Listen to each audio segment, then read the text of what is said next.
teachers Diana and Adriana. It's a pleasure to have you here. Good afternoon. The pleasure is all ours.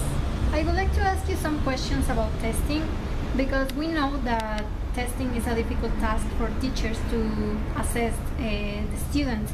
So first of all, I would like you to explain what is testing.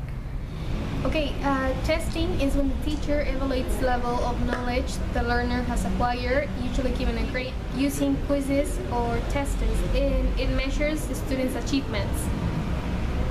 Okay, so according to what you said, what differences do you find between assessment, testing, and evaluation? Evaluation is the widest basis for collecting information in education, and according to Harris and McCann, it involves looking at all factors that influence the learning process, such as the objectives of the syllabus, course designs, and materials. It goes beyond the student's achievement, and it's based on criteria and evidence, unlike assessment. And sometimes assessment and testing are used as synonyms, but testing is actually a subcategory of assessment. Teachers have the responsibility to decide which is the best option to assess students. So how do you categorize assessment? We categorize assessment by type, purpose, and place within the teaching learning process, depending on the necessities our students have and the context in which it develops. So you mentioned that you categorize tests by types of tests. So could you mention those type of tests and their purpose? Which are the purpose? There are a lot of different types of tests, and the most common use of language test is to identify the strengths and weaknesses in students' abilities. We have placement tests, which assess students' level of language, and it positions students in an appropriate course, and this helps to have classes that are homogeneous in level of proficiency. We have aptitude tests that measure our general ability or capacity to learn a foreign language. An example of this test is the MLAT, which is the Modern Language Aptitude Test developed by Carroll and Saffron in 1958. And we have diagnostic tests that help to identify areas in which a student needs further help. And then we have a progress test that measure the development that students are making during the course. And then we have achievement tests that are similar to progress tests because they also apply at mid-end and point of the course. And finally, we have proficiency tests, which are not based on a particular curriculum or program, and they assess a language ability at varying levels. An example of this test is the TOEFL, which measures English language proficiency of foreign students. So according to all the tests that you mentioned, for example the TOEFL, we know that there are several ways to doing the test, but each one measures different aspects. So could you mention those aspects, please? Sure, there are 8 additional ways of labeling tests. The first one is objective test, which is scored by comparing students' responses with an established set of correct responses on an answer key. With this labeling test, the qualifier doesn't require particular knowledge in the examined area. On the other hand, we have subjective tests that requires scoring by personal judgment. So in this case, the human element is very important. There is criterion reference test, which is usually developed to measure mastery or well-defined instructional objectives specific to a particular program. According to Brown, JD, the purpose of this test is to measure how much learning the student has achieved.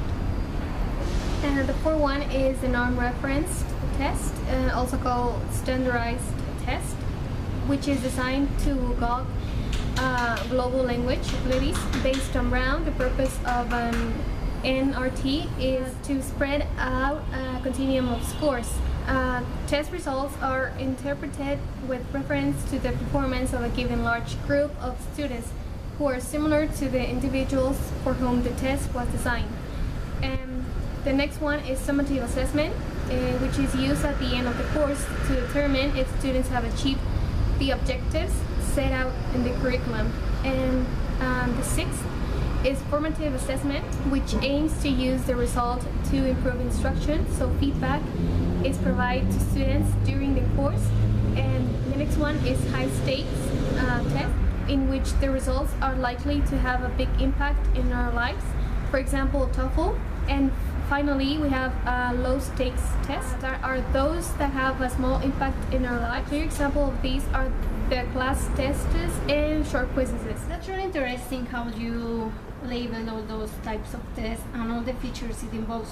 But I would like to know, traditional testing is designed with questions like multiple choice, true, false, written essays, but some authors like Simonson claim that those type of items do not show students' effort because they memorize instead of understand.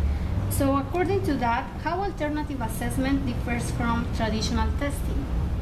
Alternative assessment asks students to show how much they know and what they can do with it.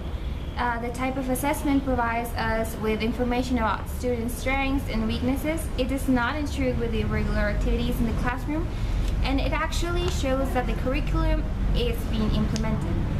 So based on that, what aspects do you consider when you are designing a test?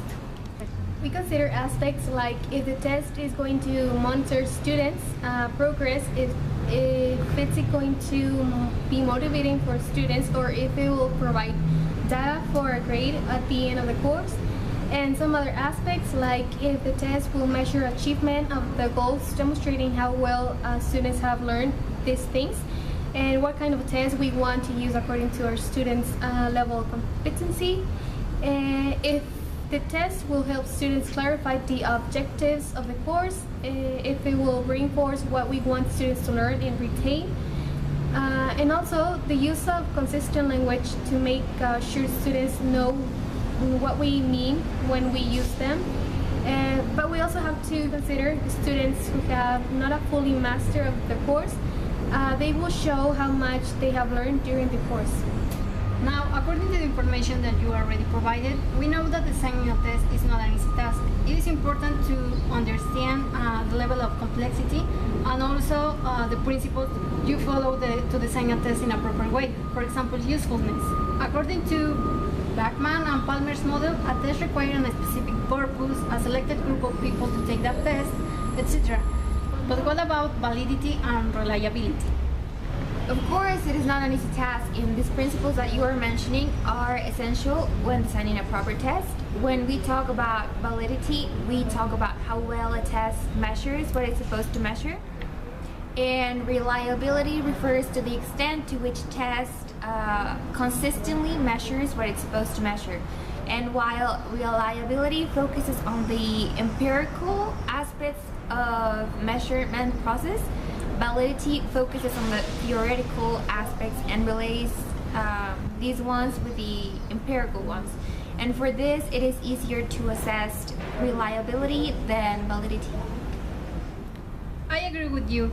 Those principles I think are the most important ones. They are helpful. So that's all for today. Thank you so much for your time and for answering my questions. Thank you. Thank you.